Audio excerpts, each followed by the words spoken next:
किसी जंगल में एक महात्मा रहते थे। उन महात्मा की खासियत यह थी कि वह किसी का भी भविष्य बता सकते थे। सभी राजा उन्हें मानते थे और उनके बताए हुए मार्ग पर चलते थे। उस जंगल के बीचों बीच से एक नदी गुजरती थी और उन महात्मा की कुटिया इस नदी के किनारे पर थी। नदी के दोनों तरफ दो अलग अलग शक्तिशाली राजाओं के साम्राज्य थे। दोनों ही राजा उस महात्मा को बहुत मानते थे। वे दोनों जब भी कोई बड़ा कार्य करते थे तो उन महात्मा से सलाह लेने के लिए जरूर आते थे। एक दिन इन दोनों राजाओं में किसी बात पर बहस हो गई। बात इतनी बढ़ गई कि नौबत युद्ध पर आ गई। युद्ध की तारीख और समय तय कर दिया गया।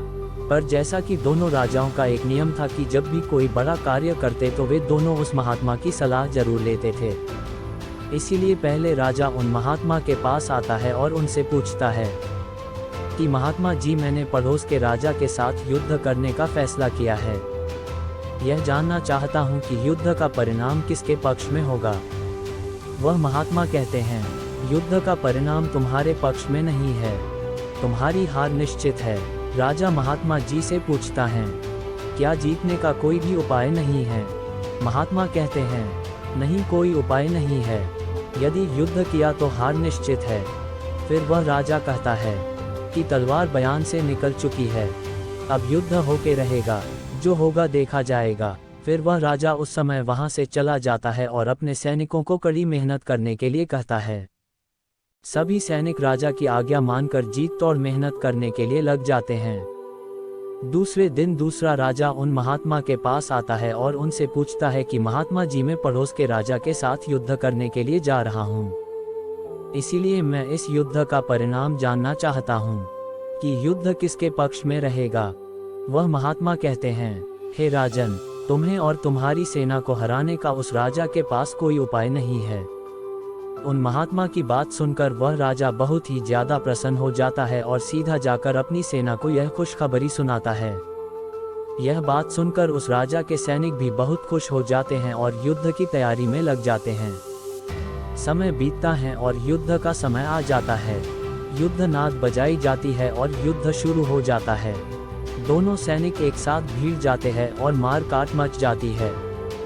देखते ही देखते जिस राजा की पहले हार निश्चित थी, उस राजा की सेना ने दूसरे राजा की सेना को ढेर कर दिया और पहला राजा जिसकी हार निश्चित थी, वह युद्ध जीत जाता है। जिस राजा को उस महात्मा ने कहा था कि तुम हार जाओगे, वह राजा युद्ध जीतने के बाद उस महात्मा के पास आता है और उनसे पूछता है कि महात्मा जी, आपने तो कहा था कि मैं वह युद्ध हार जाऊंगा, लेकिन मैं तो युद्ध जीत गया हूँ, आपकी भविष्यवाणी गलत कैसे निकली। फिर वे महात्मा उस राजा से कहते हैं कि मैंने तो वह कहा था जो तुम्हारे भाग्य में लिखा था, लेकिन तुमने अपने कर्म से अपने भाग्य को बदल दिया।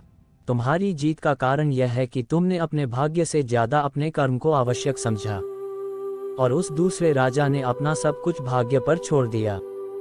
उसने अपने कर्म से ज्यादा अपने भाग्य को आवश्यक समझा। इसके कारण आज तुम विजयी हो और वह तुम्हारा बंधक है। दोस्तों, यह बात सच है कि सब कुछ हमारे हाथ में नहीं होता है, लेकिन यह भी सच है कि बहुत कुछ हमारे हाथ में होता है, लेकिन हम उसे भी भाग्य के भरोसे छोड़कर जीवन भर दूसरों को दोष देते रहते हैं। आज हम किसी समस्या में हैं तो वह सिर्फ हमारे पुराने गलत कर्मों के कारण है, और कल अगर हम इस समस्या से निकलेंगे तो वह सिर्फ आज के अच्छे कर्मों के कारण ही निकलेंगे।